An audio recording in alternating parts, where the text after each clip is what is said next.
Gracias y bienvenidos a este espacio de Conecta B2B para revista Mercados y Tendencias.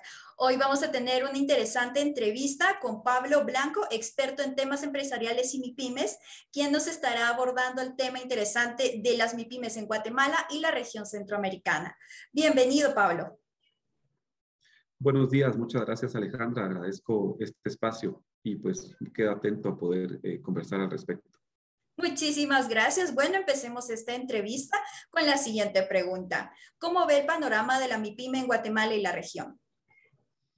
Gracias. El panorama pues se ve bastante retador. Hoy en día las MIPYMES son de los agentes económicos más afectados por los efectos de la pandemia. Recordémonos que las MIPYMES hoy en día, tanto en Guatemala como en el resto de Centroamérica, pues están en permanente búsqueda de financiamiento, de capacitación, de sistematización de sus procesos, y eso conlleva a que hoy en día también una contracción de la demanda también afecta enormemente sus procesos, digamos, económicos. Entonces, sí se encuentran ellos en un reto de poder innovar, de poder adaptarse, de poder encontrar nuevos nichos de mercado y sobre todo de poder focalizar sus esfuerzos en poder mantenerse vigente, es decir, mantener su liquidez, mantener, digamos, su propia dinámica económica, pero sí, debemos de recordar que muchas de las MIPYMES, en este caso en Guatemala, pues carecen de mucha cultura financiera y esto sugiere de que se apalancan mucho o manejan niveles de deuda muy elevados y eso también hace que no puedan ellas crecer en el tiempo. Claro. ¿Cree que Guatemala no genera garantías concretas que apoyen a las MIPYMES? Yo creo que el ecosistema de hoy en día que existe en Guatemala para las MIPYMES es un ecosistema que carece todavía de ciertos estímulos, principalmente desde el ámbito de la política pública, en el cual pues el rol principal del Ministerio de Economía tiene que ser de promover, pues hoy en día se tiene desde hace algún tiempo y no se tiene necesariamente tan operativo, un fideicomiso en el cual pues se tiene para poder dar créditos a las MIPYMES, pero lo que considero es que deben ellas de poder ir creciendo, tienen muchos retos. Hoy en día las MIPYMES tienen un reto que tiene que ver con la parte financiera. Hoy en día podemos ver perfiles de emprendedores que gestionan MIPYMES en el cual pues no son sujetos a créditos por parte de los bancos, precisamente por esa falta de cultura financiera o falta de orden financiero, porque al final el emprendedor o el que gestiona una MIPYME es un todólogo. Entonces ve toda la parte administrativa, ve la parte de gestión, ve la parte fiscal, ve la parte tributaria, ve la parte contable, o escasamente tiene, digamos, delegado la parte tributaria en alguna otra persona, pero luego él ve todo. Entonces, al ver todo, no puede él tener el mejor criterio para poder tomar una decisión para hacer crecer su unidad económica. Luego tenemos también, pues, problemas que tienen que ver con la logística, pues el país, Guatemala, es uno de los países que tiene, digamos, costos de logística de los más altos, tanto a nivel interno como también para salir hacia afuera, ¿verdad? Entonces eso también afecta enormemente el crecimiento de las MIPYMES hoy en día. Y en esta línea, ¿cómo ve el panorama económico luego del cierre de muchas MIPYMES en el último año debido a la pandemia? Y cómo también ve el crecimiento de nuevas MIPYMES.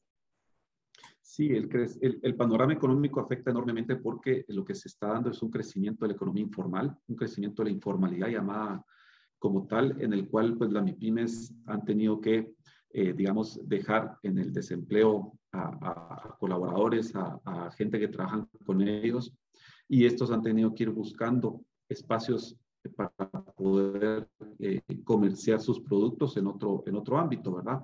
El efecto principal ha sido precisamente en el ámbito laboral, es decir, la creación de desempleo, y en el ámbito económico una disminución de sus ventas también. Hay algo muy interesante que quiero destacar y es que y poder vender sus productos en línea y de alguna manera eso ha crecido bastante, pero no compensa todavía la caída en ventas como tal de las MIPYMES. Entonces es una pequeña, digamos, como distorsión económica, porque si bien el sector del comercio electrónico, digamos, en donde las MIPYMES pueden estar involucradas, ha ido creciendo mucho en temas de pandemia, por otro lado, las ventas de las MIPYMES como tales han caído enormemente. ¿Por qué? Porque ya no hay una demanda constante de empresas mayores o porque no hay un consumo por parte de los usuarios constante, y eso precisamente por una contracción económica que se dio por efectos del COVID. ¿Qué esperamos? Esperamos que las MIPYMES puedan reinventarse, puedan encontrar nuevos nichos de mercado, puedan de alguna manera encontrar nuevos espacios para poder comercializar. Hay sectores definitivamente que están afectados muchísimo. Un sector, y que en mi opinión va a ser de los últimos que va a salir en el contexto de esta crisis, es el sector turismo y de servicios, principalmente. Todo lo que es hotelería, turismo, digamos, todo lo relacionado a ese ecosistema, incluyendo aspectos o vertientes de lo que llamamos economía naranja, van a ser de los más afectados. ¿Por qué? Porque la gente todavía no tiene la confianza para salir, todavía es muy escéptica para poder salir a tomarse unas vacaciones al interior del país, porque las condiciones y los protocolos respecto al COVID no se cumplen necesariamente, y por también ese mismo temor a salir. Entonces, este sector en la economía va a ser de los últimos que va a ir creciendo o destacándose, y es donde más pymes podemos decir que puedan estar vinculadas o involucradas. El sector de la restauración también, todo lo que son restaurantes, bares y todo eso también está bastante afectado, y acá le corresponde a cada emprendedor ver cómo sale adelante, pero ahí tenemos también un rol de los bancos, el sistema financiero, que hoy en día con un exceso de liquidez está ubicando y está queriendo ver dónde puede poner sus recursos para que pueda de nuevo reactivarse la economía.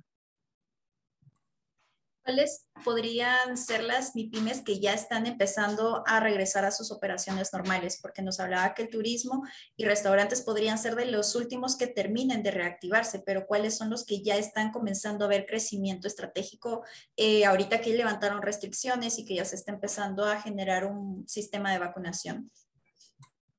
Sí, no, definitivamente, tanto en paralelo la vacunación pues va a hacer que los agentes económicos de nuevo retomen sus condiciones y sus actividades normales, pero definitivamente todo lo que es, todas las MIPYMES relacionadas al sector de alimentos y bebidas, por ejemplo, pues ya están retomando cada vez sus niveles de prepandemia, ¿verdad? Porque ya de alguna manera se está buscando llegar a niveles de consumo parecidos a lo que pudiera haber sido antes de pandemia, pero son esas las más cercanas, las que puedan estar, diríamos, más pegadas a la gran industria, las que están de alguna manera permanente. Y ahí podemos mencionar también a pymes que están en la agroindustria, en la industria de acero, en otros sectores del cemento también, en el sector construcción también. Podemos mencionar que el sector no deja de estar activo, siempre hay proyectos de vivienda, ya sea principalmente vivienda popular, vivienda privada, edificios de apartamentos, pero son pequeños proyectos en un espacio geográfico muy reducido. En este caso hablamos de la ciudad capital. Todavía el resto de departamentos, el resto del país, todavía le hace falta, digamos, activarse de esa forma, pero el sector construcción viene siendo en la economía uno de los sectores más dinámicos y los que más rápido se recuperan a partir de una crisis económica. Entonces, esto lo podemos medir, por supuesto, a través de las ventas de cemento, de la producción y venta de cemento, y precisamente también a través de pues, metros de construcción autorizados también, ¿verdad? Eso es un indicador, pero podríamos decir que también existirían pymes que estarían posicionándose positivamente en el sector construcción a partir de esos esfuerzos de reactivación económica.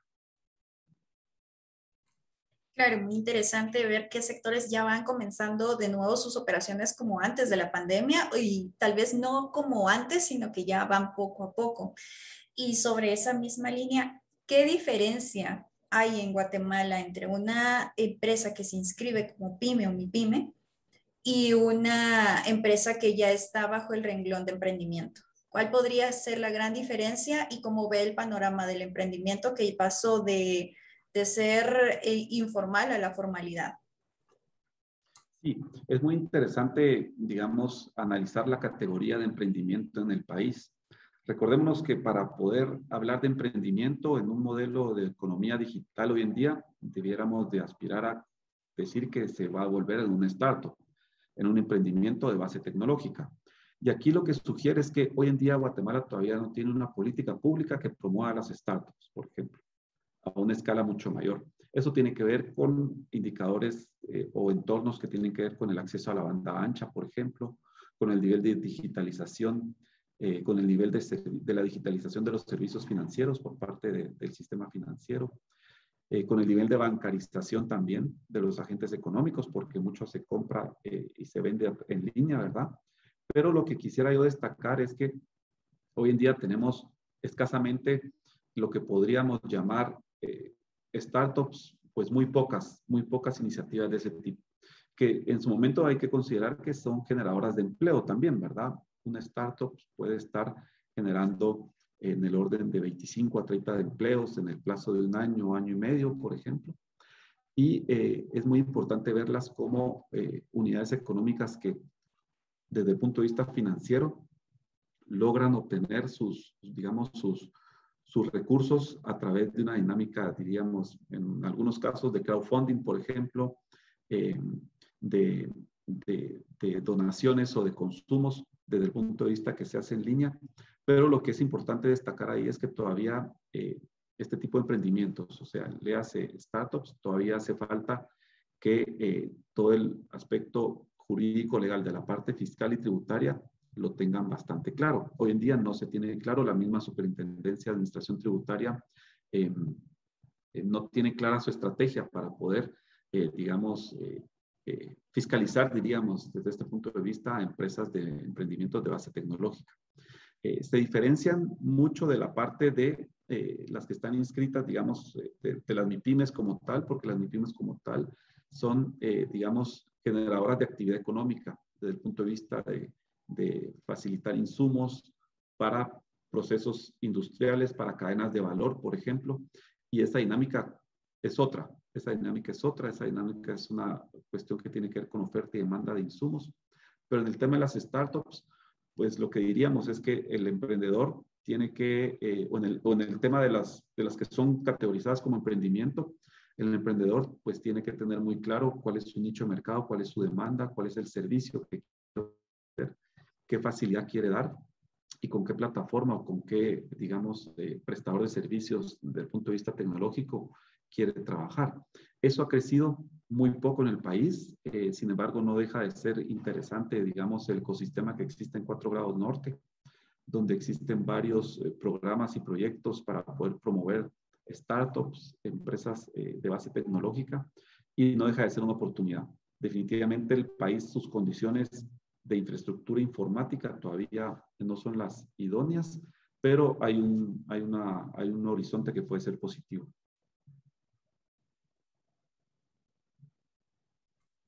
Muchísimas gracias. Bueno, creo que esta entrevista ha sido bastante esclarecedora con respecto al tema de cómo se encuentran las MIPYMES en Guatemala y cómo podría comenzar ese crecimiento nuevamente después de la pandemia.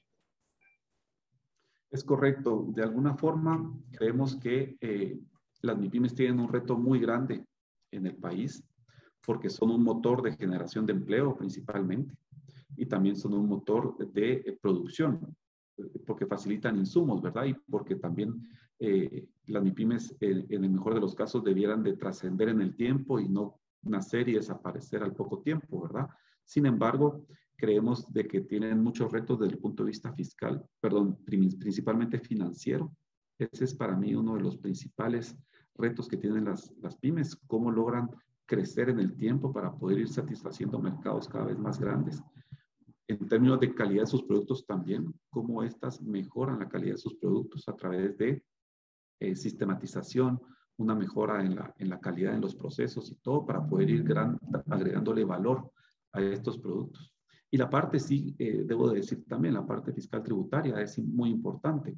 Cómo el Ministerio de Finanzas, la SAT, el gobierno, desarrolla una estrategia para incorporar fiscalmente cada vez a más pymes, a más MIPYMES, a más agentes económicos. Y con esto, pues, de alguna manera, hacer crecer la recaudación en general, ¿verdad? Pero es un proceso que lleva tiempo, pero que no deja de ser una oportunidad para el país hoy en día que las pymes puedan ser generadoras de empleo. Claro, es muy importante porque desde hace años que las MIPYMES son quienes tienen el porcentaje más alto de empleabilidad en el país y en la región. Así es, tienen el porcentaje más alto de empleabilidad, sin embargo, no necesariamente tienen el porcentaje, digamos, más alto de capacitación y tecnificación de su mano de obra. Es muy importante porque ya llegamos o aterrizamos en el aspecto de la productividad. la productividad laboral vista desde el punto de vista de la persona, del recurso humano, así como también de la tecnología o el capital que se utiliza. Y ahí es donde vemos cómo no se ha quedado un poquito estancada en esa parte, la MIPYME, en temas de productividad, y que eso no ha estado obviamente atado o correspondido en temas de un aumento en sus ingresos, en los salarios de las personas, ¿verdad? Ahí es donde tienen un reto enorme, capacitación y tecnificación. Claro, y también muchos proyectos que han estado bastante tiempo en la informalidad y que han buscado trasladarse a la formalidad, que muchos proyectos se han ido en función a que esas personas puedan concretar negocios y que puedan comenzar a ser legales, entre comillas, ¿verdad? ¿Cómo cree usted que esté ese panorama? Sí, definitivamente hay un incentivo, digamos, perverso desde el punto de vista de que el que está en informalidad no va a encontrar nunca incentivos para poder formalizarse. Sin embargo, ahí está donde vemos la oportunidad que hay de educación, de capacitación, tecnificación, porque al ver de que puede ser, por ejemplo, formalizándose proveedor del Estado, aumentan sus capacidades de producción, aumenta su alcance, aumenta su mercado, o ver de que puede ser proveedor de una empresa mucho mayor, eso también la hace que pueda de alguna manera crecer y crecer en el tiempo. Hay un tema que no mencioné y es algo que las pymes también deben de fortalecer mucho, es el tema de los protocolos de salud y salud ocupacional. Hoy en día en el tema del COVID, por ejemplo, es muy importante que se tengan ahí, pues precisamente estos protocolos para poder también garantizar a otras empresas que sus productos, que sus procesos están llevando protocolos de higiene, de salud y salud ocupacional relativos al COVID, pues, y que se están cumpliendo, ¿verdad? Eso es un aspecto muy importante que en temas de acceso a mercados a las pymes les ayudaría muchísimo, tanto para mercados nacionales como para mercados internacionales. Es interesante porque incluso hay muchos emprendedores o nuevos comerciantes o nuevos empresarios que inscriben sus empresas, comienzan, pero que a veces todos estos pequeños puntos no los toman en consideración para hacer crecer su negocio, sino que les importa o les interesan las ventas o continuar a flote, pero también es necesario poder incluir todo esto, ¿verdad? Es correcto. En un emprendedor debe tener siempre en su plan de negocios, pues, todas estas acciones de índole administrativo, de índole de gestión empresarial, de índole, digamos, de salud y salud ocupacional, de índole financiero, y sobre todo su proyección de ventas debe estar reflejada en que pueda mantenerse en el tiempo, ¿verdad? Y muchos de estos esfuerzos, pues, requieren al principio de no ver necesariamente utilidades o muchos ingresos, sino que eso va creciendo poco a poco para poder ir ganando espacios, ganando la confianza del cliente, ganando reputación, y todo eso ya va haciendo crecer a la empresa. Y sobre todo también que el sistema financiero, los bancos o las cooperativas o cualquier otro actor financiero que se interese en apoyar a las pymes, pues las conozca, las analice, las interprete y les genere las mejores condiciones desde el punto de vista de instrumentos financieros para poder hacer que ellas crezcan, para poderles dar los mejores créditos, la mejor forma de poder, digamos, crecer y también al mismo tiempo de ofrecerles las mejores condiciones para que ellas también puedan invertir en productos financieros y con eso ir generando una unidad económica mucho más balanceada. Claro, porque es al final agarrar elementos de varios sistemas y poderlos aplicar para hacer crecer esas empresas, para mejorar, porque entonces en la medida en la que vayan creciendo van a aumentar también las nuevas empresas que también fomenten esa clase de formalidades y de sistemas, ¿verdad? Y algo que me trae a colación ahorita tus preguntas y reflexiones tienen que ver con ahora los métodos de pago que tienen que ver con las MIPYMES. Es decir, cómo las MIPYMES se deben de adaptar a los nuevos métodos de pago, desde una transferencia bancaria hasta un POS o cualquier otra, digamos, categoría que esté en el ámbito de la digitalización de los servicios financieros. Ellas deben de estar anuentes y poder, digamos, no ser necesariamente castigadas por el intermediario o por el gestor desde el punto de vista de comisiones o algo, porque eso les afecta enormemente su flujo de caja. Puede pasar mucho en restaurantes, en negocios y todo, pero en la medida en que se vayan digitalizando, van bancarizándose mejor y van conociendo mejor su mercado y eso ayuda muchísimo. Y ahí tiene que haber un acompañamiento muy favorable de la banca, del sistema financiero, para poderles instruir, capacitar, tecnificar en esos aspectos. Claro, y sobre esa línea, ¿usted cree que quizás Guatemala ha tenido como no un avance como se esperaría, como tal vez algunos países de la región ya tienen innovación en tecnología, innovación en pagos, e-commerce más avanzado? ¿Cree que Guatemala ha tenido pausa, tal vez no un retroceso, pero sí pausa o una anuencia a poder avanzar en ese contexto? Yo separaría el enfoque en dos cosas. Una es que Guatemala sí ha avanzado mucho en lo que llamamos la digitalización de servicios financieros. Hay una estrategia que se ha promovido desde la Superintendencia de Bancos y es que se facilita a los bancos para que puedan ellos innovar e implementar. Y entonces hemos visto bancos que ya desde el celular se pueden hacer solamente pegando un celular con otro, pagos o transacciones. Tarjetas que son, digamos, monederos virtuales, todo eso, todo el ámbito de fintech, por ejemplo, sí se ha fortalecido bastante. Y sí, Guatemala ha mantenido, digamos, cierto estándar en paralelo a cualquier otro país de América Latina. Lo que no hemos avanzado, y es algo que yo siempre he dicho que es muy importante, es en la bancarización. Hoy en día nosotros tenemos menos del 40% de la población que está bancarizada. Si tú no tienes a la población bancarizada, no puedes ver en el tiempo que crezca tu estrategia de fintech y de digitalización de los servicios financieros. Porque al no estar bancarizada, pues no sabes dónde está, digamos, incluso bancarizada, puede servir mucho para la política pública también, para aspectos relacionados a la salud, al transporte, a la movilidad, a la educación, y eso trae un beneficio enorme. Pero cuando te digo que tenemos menos del 40% bancarizado, entonces el reto está ahí. Porque en el ámbito más privado y financiero, pues la tendencia en el uso de tecnología y de herramientas de fintech, pues vamos muy bien, ¿verdad? Cada vez podemos hacer cualquier tipo de transacción, comprar dólares, transferir a otros bancos desde nuestro celular, ¿verdad?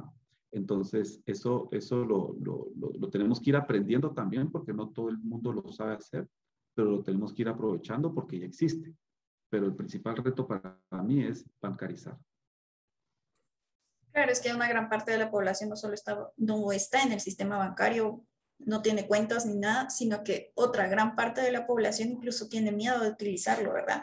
Por las estafas, por el robo de identidad, por el robo de documentos, por los secuestros express y tanta cosa. Creo que también es un tema que aborda en ese punto. Definitivamente es un tema cultural y un tema de desarrollo económico también, ¿verdad?